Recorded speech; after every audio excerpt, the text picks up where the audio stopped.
ჩვენი თუშური ოდისეა ღამის 2 საათზე დაიწყო, როცა გადამღები ჯგუფის ორხიდიანი მანქანები ფშაველებიდან ომალოში გადასასვლელ უღელტეხილს დაადგა. იმისთვის, რომ საზაფხულო იალაღებისკენ დაძულ ცხვარს სათავეში ჩაუდგეთ, მსოფლიოს 5 ყველაზე ექსტრემალურ გზას შორის შესული უღელტეხილის გადალახვა სიბნელეში გვიწევს. ადრენალინის ნაკლებობას არც ერთი არ ვუჩივით და ვნატრობთ, რომ გზა მეწყერმა ან ზვავმა არ გადაგვიღობოს. აი ჩვენი პირველი იძულებითი გაჩერება ღამით ჩამოწოლილმა ზვავმა სამანქანო გზა ჩახერგა, ამიტომ ჩვენ ვცდილობთ მოწინავე ფარას უკვე ფეხი დავეწიოთ. ნუ გეშინიათ დედა.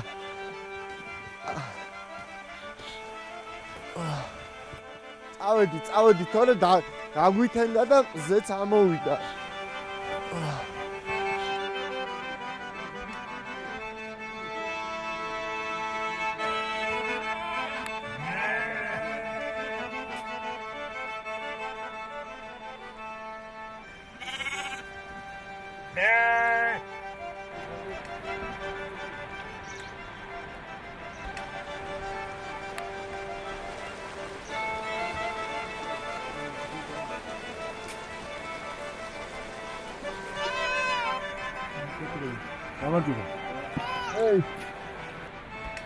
მიხარია რომ დღევანდელი ნაშუადღევი ფერმაში სტუმრობას დაუთმეთ. პირობას გაძლევთ არინანებთ, თუნდაც მხოლოდ იმიტომ, რომ ჩვენთან ერთად იმოგზაურებთ თათუშეთში და ეზიარებით ამ სილამაზეს. მივხვდით ალბათ, რომ დღევანდელი ჩვენი გადაცემა თუში მეცხვარების ცხოვრებას ეხება, უფრო კონკრეტულად კი იმ მნიშვნელოვან მოვლენას, რასაც ქვია ჩხრების ზამთრის საძოვრებიდან ზაფხულის იალაღებზე გადარეკვის. როგორც იქნა, დავეწიეთ მოწინავე ფარას. როგორც ჩანს, ცხვრებს მოშივდათ. და რადგან აქ ბალახი არ არის, წყესმა გადაწყვიტა ფერდობზე ჩაეყვანა. სადაც ჯერ კიდევ შემორჩენილია ძველი ბალახი. წყემსები უკვე მესამე ღამეს ათევენ ალპურ ზონაში, რადგან გზა ჯერ კიდევ ჩაკეტილია თოვლის გამო. ეხლა ჩვენ შევეცდებით გავესაუბროთ წყემს, იმედია ძაღლები მიგვიშვებენ. არ ვიცი ხა რა სიმაღლეზე ვიმყოფებით. დაახლოებით 2500 მეტრია ალბათ.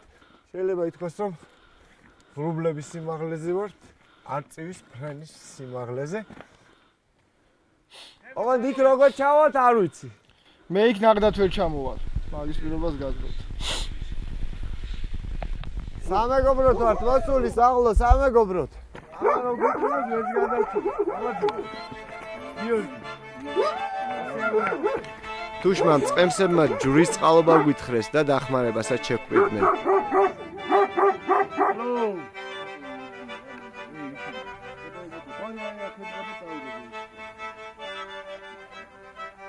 ასე არ გადავგებო. ზვავს მიღმა დარჩენილ ერთადერთ მანქანას ცერებამდე მივყავართ.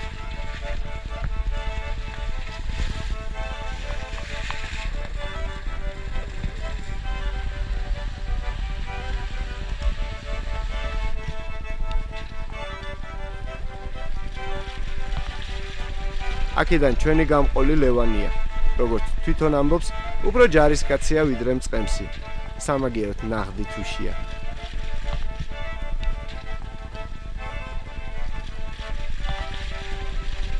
მადლობა, დაგველოდებით, ხო? გაიხარე.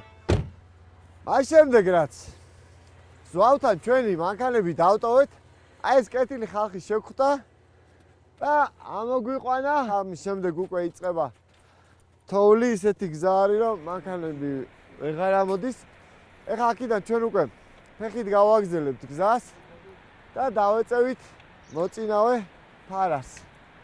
როგორც გითხრეს, დაახლოებით 20 წუთი მოგვიწევს ფეხით სიარული. ოღონდ უკვე რთულ პირობებში აქ უკვე თოვლია.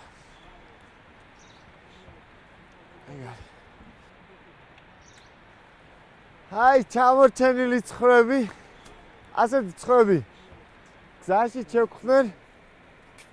რა, ჩამორჩით. შემდეგ ფარას უნდა დაელოდო. უკვე საკმაოდ ცივა. ნისლი. დაახლოებით 3000 მეტრზე ვარ ზღვის დონიდან. ძაღლების ყეფა ისმის. მე მგონი დავეწიეთ ფარას. იმედია ასე ვჭამს.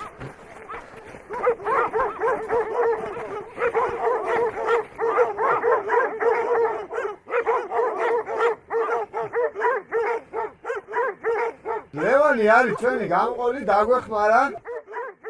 ეს არის ძალიან რთული პერიოდი რა. განსაკუთრებით ეს რა? ეს არის დაახლოებით 2 კვირის უკან გადავიდა ფარა. აუ, ეს ხარია? ეს მათი დანარჩენი ანატუარია ეს ზარალი მიღებული არის. ასე ვთქვათ რა და არა მარტო ეს ერთი სული დაახლოებით ალბათ 50 სულზე საუბარია რა.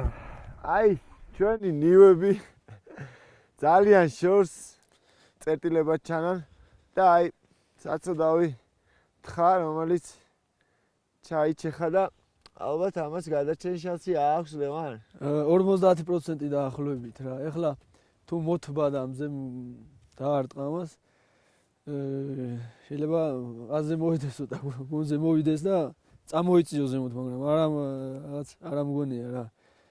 ამ ღამაც თუ აქ დარჩა თითქმის ნულის ტოლია რა. გადაჭრენ შანსი ხო? გადაჭრენ შანსი. და ეხლა სიცივეს ვერ იტანს ეს თხა საერთოდ სიცივეს ვერ იტანს. ჩვენ ვცადოთ ძალიან დიდი რისკია და ვერ ამოვიყვანთ. რისკია რა თქმა უნდა თოვლი გაყინულია. ის ალბათ მეტია რომ აგისყდეს ფეხი და იმ თხას გაცილებით შორს ჩაცდე რა. ხო, თხა ნამდვილად მეწოდება, მაგრამ მე მგონი არ არის გარისკვა. ახლა მოძრაობ ჩვენ გზაზე, ტრაქტორის გახვეტილ გზაზე. ხო. და შენ წარმოიდგინე ჩვენი წინაპრები როგორ მოძრაობდნენ. ხო, ტრაქტორი რო არ იყო მაშინ. არ შევწამო. აი დავეწიეთ ფარას, წესს გამოჩნდა. გამარჯობა. გაგიმარჯოს. გიორგი, პირველი არხი. ლევანი. წასი ამოვნოა. ამდენი ხანი. კარგად, მშვიდად, მაგრამ მოგზდევთ, ამდენი ხანია, როგორც იქნა აგერ ხალხი დაგვეხმარა. რა ხდება? გაჩერდით, ვეღარ მიდიხარ წინ? ვეღარ მიდივარ წინ ფარებია გაჭედილი, ცოტა უამინდობა. რამდენი ხანია ხარ თქვენ გზაში ხართ? ალბათ 2 კვირა, მეტი. 2 კვირა, ხო? მეტი. მარტო 1 კვირაა ხა კიდე გამარცხობთ. აი მგზურის გამო. და ეხლა წმინდავს აქ ტრაქტორი რამე თუ? კი, მუშაობენ. და ნელა იმ ტრაქტორს მიყვებით, ხო? და ისე ეხლა ბევრი აღარ დარჩა, ხო? 2 კილომეტრი. ძაღლები ხო არ გვიყვნენ? იყვნენ, ცუდებია. ცოტა ექსტრემალურ პირობებში გვიწევს ჩვენ მუშაობა. თუ თქვენ არ დაგვიწყეს მაგ ჯოხით მოგვეშველეთ. კაი ხალხი ვარ, ძაღლებო, კაი ხალხი, სამეგობროთ ვართ მოსულები. კაცო თუ არ გულს. ვიზა დედალია. ისის დედალია. ფარას უფრო კარგად აჟებდეს დარაჯობენ დედლები. დედალი ძაღლები. როგორ გავიდეთ ეხლა მშვიდობით ვასწავლეთ. გამოდი. ეხლა ჩვენ დროებით მოგვიწევს კამერების გამორთვა, რადგან ოპერატორები უსაფრთხოდ გადაადგილდნენ.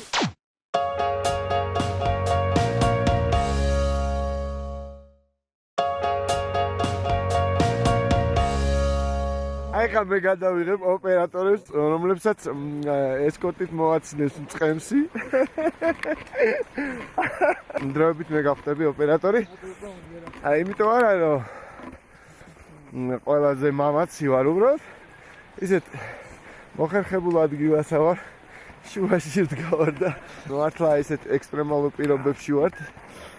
ასე რომ მარტო ჩაჩეხვის საფრთხე არ იყო. აქ ხა მთავარი საშიშროება არის ძაღლები.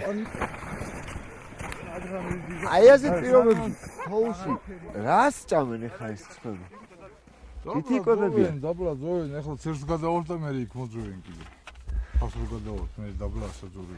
აი ხა რამდენი ხანი შეუძლია ამას გაძლოს საკვების გარეშე?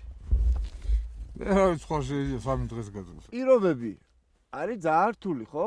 თოვლი, დანაკარგი. რა აუცილებლობა კი, გასაგებია რომ ასეა მიღებული, რომ თქვა მაისში ხდება წყლის ზევით ამოყვანა, ხო? საზაფხულო იალაღზე. ხო. მაგრამ როცა თქვა პირობები არის ასეთი ცუდი, როცა ქვევი ჯერ ისე არ ცხელა.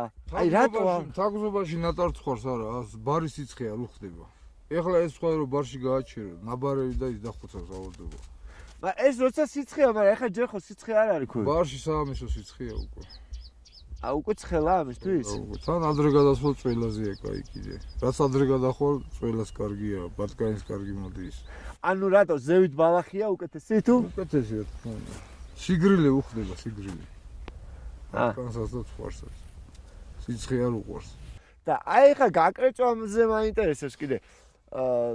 ჩვენ ნახეთ გზაში ზოგი გაკრეჭილი იყო, ზოგი აი როგორ ხდება ხოლმე? აა ბატკნიზე და სუსტია. ის მშრალი საქონელია გაკრეჭილი, აქაც აყო გაკრეჭილები. მშრალი საქონელი იკრეჭება მსუქანი.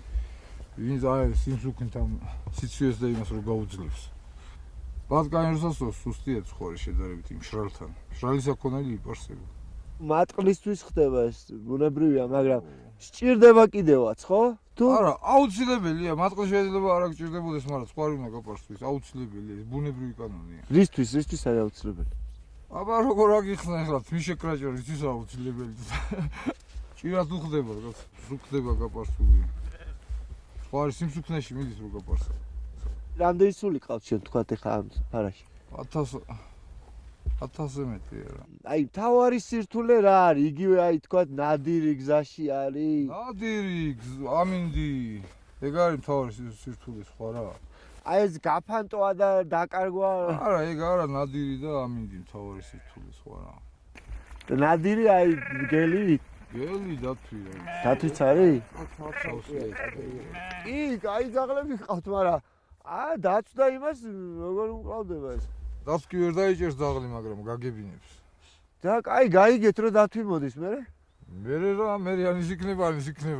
რა იქნება? მე საქმე გიჩვენებს მე რა იქნება. თოფი გაქვთ? თუ არა გაქვთ?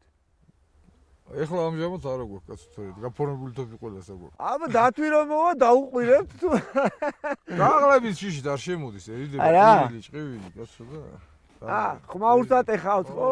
ეხება ახლა ის ნადირი ცდილობს ყოველთვის ჩუმად ადამიანს ყველა ნადირი ერიდება, ყველა ნადირი. ჩუმად უნდა რომ ხო რა ისე ჩუმად ძაღლებზე კიდევ ერთი კაი ძაღლი კაი მწყემს უდრის, კაი ძაღლი მართლა მაგარი ფასია სხვაში. კაი ძაღლი ყოველთვის საიდანაც საშიშროება იმის რომ ნადირი მოეპაროს, აი გწვება ყოველთვის. და მე გამიგია კიდე რომ ცოტა სხვანაირად ყებს და არა, რა თქმა უნდა, ძაღლი ეგ თვითონ უნდა იცოდე, ადამიანზე სხვანაირად აყებს ძაღლი, ნადირზე სხვანაირად აყებს და საქონელზე სხვანაირად. მე როგორც ვიცი, ფარაში არის თხა, ხო, წინამძღოლად. ო, ვაცი საკეჩი. აი ახლა ის ვაცები მიდიან წინ. სხვას ვერ გარიკო უმაგათო. რამდენიმეა ესეთი? რამდენიმეა, ზოგს ბევრი ყავს, ზოგს ცოტა გააჩნია კაცკაც. და ამას მიყვება, ხო, ცხარი? ვაცებს მიხვევ, ხო. და ეხა აი ჩამორჩენილი წყები რომ ნახეთ, აი როგორ ხდება, როგორი კარგებიან ესე. არა, ვინ ახლა დააბრუნდება კაცი და ჩააქუჩებს მაგას. ეგენი სუსტებია, ზოგი ასაკიანია, ზოგი ბეგი. ვერ ეწევიან უბრალოდ ესა. ვეტერინერიაზე მინდა კიდე კითხოთ. აი რა ღონისძიებებს ატარებთ, რა აცრები, რაღაცები. აცრები რა, ყველაფერი კერძო თვითონ ხალხი. ის პატრონები მომუშავებს. დაანშრომატებოდი ეს დამუშავება. შემოდგომა ცალკე უნდა, გადახული ცალკე უნდა, გაბანება უნდა. დაანშრომატებოდი ეს ხრის მოვაკოტრონებ. ძირითადად აი რაზე ცრის ხოლმე რა დაავადებას. ნაბარევი, ჭია, ყვავილი, რა ვიცი 1000 დაავადება აჩდება ამას. მაგარი შრომატებოდი საქმეა, მაგრამ ძალიან როიტყვიან დაუფასებელია. რატო მოკიდეთ ამ საქმის ხელი? თუშების ხელობა ეგარი და სადღაც წავიდეს კაცი. ნაბადი და სალამური გააქვთ? არა, სალამური. ნაბადი მაქვს, სალამური. აი, სალამური. სალამური დაკვრა უნდა, ცოდნა უნდა კაცი. მე მგონი წავიდნენ ხო ცხვრები? გაიხსნა გზა? ხო, წინ ფარებია და ალბათ გადავიდნენ და მიდიან ხო. ავდგებით ჩვენას ნელა. ეს არის მომენტალური გადაადგილება ახლა ის ხო რაღაც ნაწილი გადავიდა. მე ისევ გაჩერდა. სულ მანამდე უნდა გადავიდეთ თორე მე ვეღარ გადავალ. რატო? აი ეს თოვლი გაძნება და ხوارიში დაიწყებს თოვლს. შეიძლება ზღვავებით წამოვიდეს. ზვავმა რო არ მოგვისწროს, მოდით ცოტა ჩვენც გავივლით თქვენთან ერთად. ზვავი არ მოგისწრებს ნაკეთებზე, აბა მე უკანიდან გამოვეკავ თქვაზე, თქვენ წინ არის გახსოვდი ძაღლები ყავს.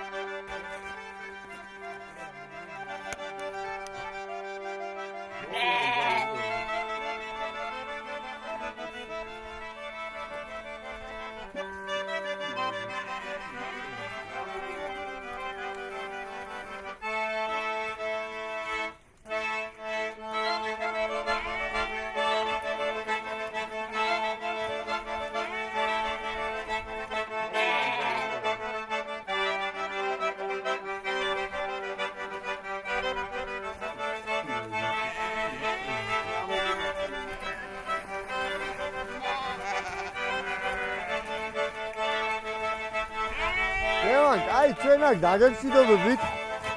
წარმატებას გისურვებ და აბა თქვენ ისიც.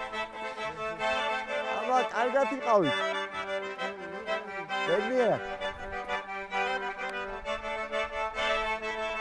მოგლეთ აქ მიდის გაკვალვაით გადასვლა რა. პირველზე. მული პარტია არჩინს.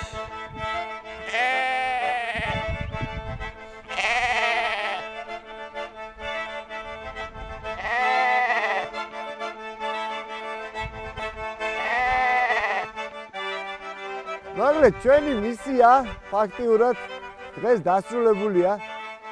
თათუშეთში 3000 მეტრის სიმაღლეზე ვართ, ხო დაახლოებით ლევან? რაც თავარია, ძაღლებს გადაუჩით. იმედია მშვიდობით დაბრუნდებით სახლში.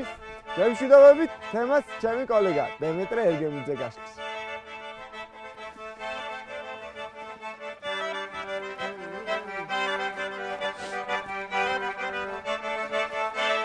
საქართველოში ძირითადად ორი ადგილობრივი ჯიშის, იმერული და თუშური ცხვარია გავრცელებული. თუშური ცხვარი მე-13-მე-14 საუკუნეებში ხალხური სელექციის პირობებში გაჩნდა. ის კომპაქტურია, იტანს დიდ მანძილზე გადარეკვას, კარგად იკვებება მეჩხერ საძოვრებზე. კვების გაუმჯობესების შემთხვევაში მკვეთრად იმატებს წონაში, ასევე იზრდება მისი მეხორცული და სამატყლე პროდუქტიულობა. მატყლი კი გამოირჩევა განსაკუთრებული ბზინვარებით.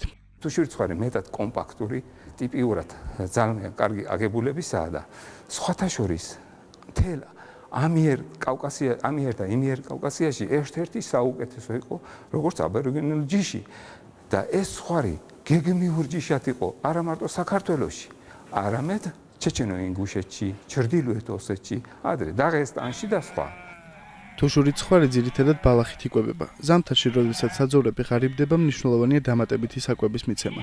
ეს შეიძლება იყოს 350 გრამი ქერი ან 2 კილოგრამი მშრალი თივა. პროდუქტიულობის შენარჩუნებისათვის კარგია სველი საკვების, ანუ სილოსის მიცემა. თუშურ ცხვარს არ სჭირდება განსაკუთრებული პირობების შექმნა, მაგრამ უნდა გავითვალისწინოთ, რომ მას ნესტიანი ჰავის გამო უჭირს დასავლეთ საქართველოში გაძლება. იმერული ჯიშის ცხვარი კი მთაში ვერ ძლებს. თანამედროვე მეცხვარეობაში მთავარ პრობლემად გადასარეკი ტრასების არარსებობა სახელდება.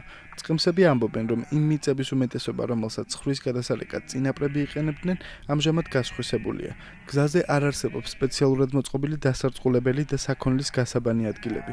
მეცხვარეები მხოლოდ ბუნების იმედად არიან დარჩენილები. გადასარეკი ტრასის პრობლემები გვაქვს. არაუა გასაჩერებელი ადგილები, დასასვენებელი ადგილები, დასამწყურვალებელი ადგილები. რჩება 3-4 დღე. წყურვილის გარეშეც რჩება. მოძუების გარეშეც რჩება, ბალახის გარეშეც რჩება. ცხვარში ძირითადად ორი დაავადებაა გავრცელებული, ესენია თურქული და ბრუცელოზი. ეს ცხოველი ბრუცელოზის ყველაზე აქტიურ გადამტანად ითვლება, რადგან თუშური ცხვარი მომთაბარეობს და გზად ბევრ შინაურ ცხოველთან აქვს შეხება. პერიოდულად ცხვარს ჭიაზე აცრაც სჭირდება. დაავადებულ ცხვარს არ ავტოვებთ, არ არსებობს გამოგვეპაროს რამე ისეთი შემთხვევა, რომ დაავადებული ცხვრით ჩვენ აქედან ზევით წავიდეთ და ცხვარი თუ რამე დაავადება არსებობს, იღებს ბარში. მთაში კავკასიონი არის ჯანმრთელი და სუფთა, მთიდან დაავადებული ცხვარი არ ჩამოდის, არ არსებობს, თუ ჩამოვიდეს. დღეისათვის ქართულ მეცხვარეობაში პრობლემური მდგომარეობაა. გაუფასურებულია მატყლი და ეცა ხორცის ჩასაბარებელი ფასი. ეს ყველაფერი კი მომხმარებლის შემცირების ფონზე ხდება. ამ დარგის სპეციალისტები ამბობენ, რომ გამოსავალი ქართული პირუტყვის რეკლამირებასა და ჯიშობრივ გაუმჯობესებაშია. თუმცა აღსანიშნავია, რომ ქვეყნის მასშტაბით არ გვაქვს არც ერთი სანაშენე მეურნეობა. გაყიდვა გინდა კლიენტი არ არის. აი შარშანწინებში უფრო კარგად გავიდა მაგალითად, იმიტომ რომ მთელი არაბეთი და ის შემოდიოდა იყიდოდა ეხლა წელს შარშანწინს არ არის ფაქტიურად და იაფად მიყავთ ეხლა აზერბაიჯანის ვაჭრებს. სანაშენო მეურნეობა არც ერთი აღარ აქვს და აი სწორედ ამაზე უნდა მიაქციონ დიდი ყურადღება, რომ ერთი სანაშენო ფარა მაინც ჩამოყალიბდეს დაახლოებით 1000-სულიანი თუშურ-ცხვარზე და 300-სულიანი ფარა მაინც იმერულ ცხვარზე დასავლეთში. მეცხვარეებისა და ექსპერტების აზრით, ხელშეწყობის შემთხვევაში მეცხვარეობა საკმაოდ მომგებიანი საქმიანობა გახდება. ქართულ ცხვარს აქვს პოტენციალი დაიმკვიდროს ნიშა მსოფლიო ბაზარზე და ხარისხით კონკურენცია გაუწიოს ისეთ მსხვილმწარმოებლებსაც კი, როგორიც აზერბაიჯანი და ჩინეთია.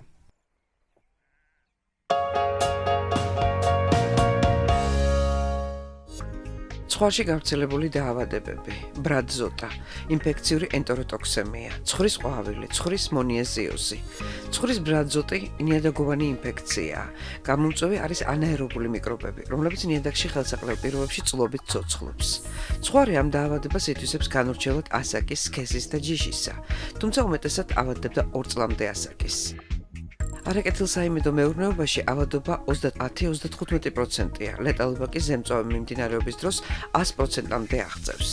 პროფილაქტიკური მიზნით ვაქცინაცია უნდა ჩატარდეს გაზაფხულსა და შემოდგომაზე, ან ცხოველის საძოვარზე გადარეკვამდე 30-40 დღით ადრე.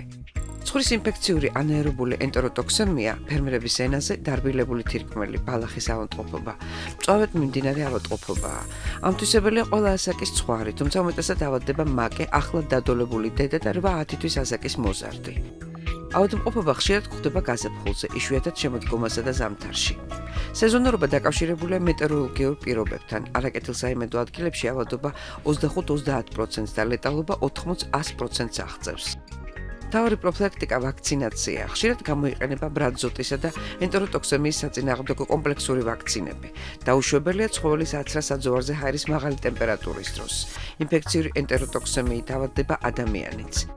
ყვავილი, მწვავე ინფექციური ავადმყოფობაა, რომელიც ხასიათდება კანსა და ლორწოვან გარსზე გამონაყარის განვითარებით.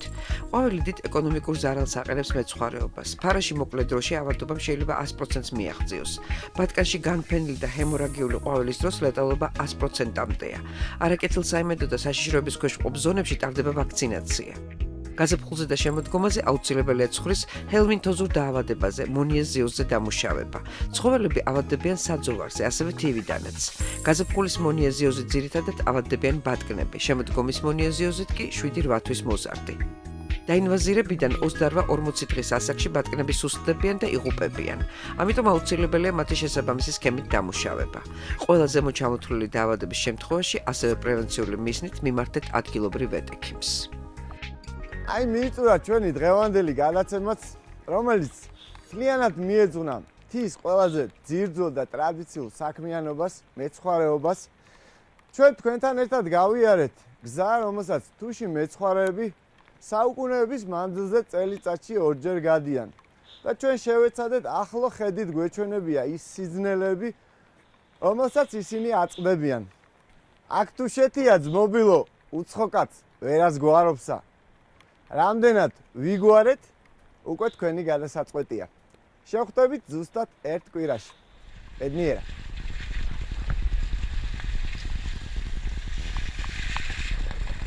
უხიფათოდ ხეობა მაინც არ გაგვიშვა.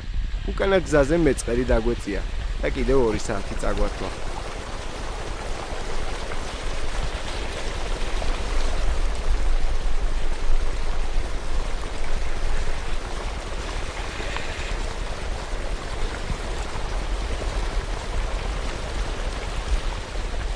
დაღლილებს და ყურდაგუბებულებს სმენა ბარში 85 წლის ეპრო თორღვაიძის სიმღერამ გაგვიხსნა.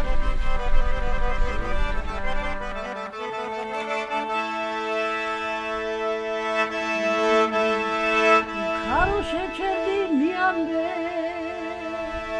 ამბავი ჩვენი მხარისა როგორ არიან თაკდენი დაყრუებული ხარისა როგორ არიან თაკდენი დაყრუებული ხარისა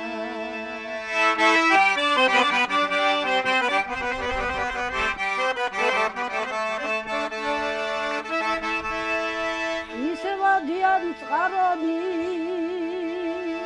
მთები ისევა ხვავისა ისევა დიან წყარონი მთები ისევა ხვავისა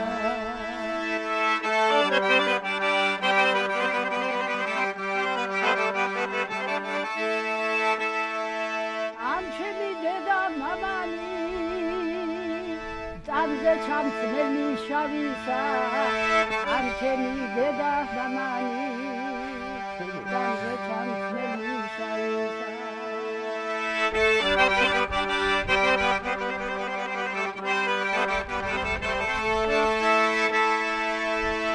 იქ მყავის ქალი ეთერი ანანის როგორ არისა ყველაზე ძნელი ყოფილა ეს სიყვარული ქალისა ყველაზე ძნელი ყოფილა